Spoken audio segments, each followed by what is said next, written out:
Hello my dear students, in this lecture we are going to see one previous year GATE numerical. This question was asked in GATE 2012 for 2 marks. Basically this question is based on finding view factor for infinitely long concentric cylinders. So let us understand the question.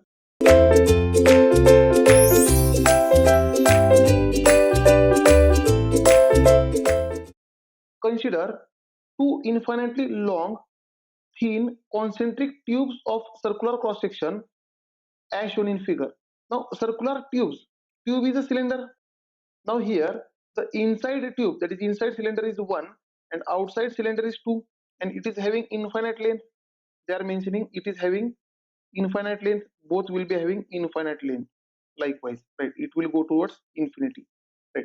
Again, my dear students, then if D1 and D2 are the diameters of inner and outer tubes, D1 is the diameter of inner, D2 is diameter of outer tube, right? Then respectively, then view factor F2 to 2 is given by. Now view factor of outer cylinder with respect to itself is equal to question mark, because outer cylinder is a 2, right?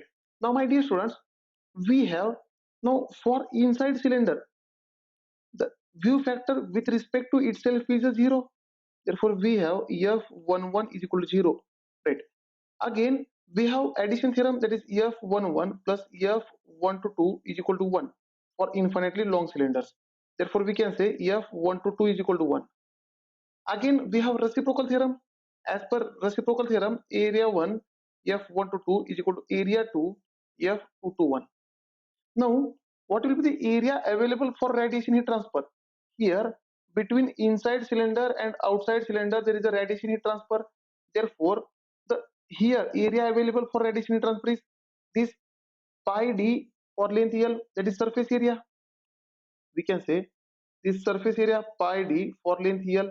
This area is available for the radiation heat transfer. Therefore area 1 will be pi d1L into F1 to 2 is 1 is equal to area 2 will be pi d2L into F2 to 1.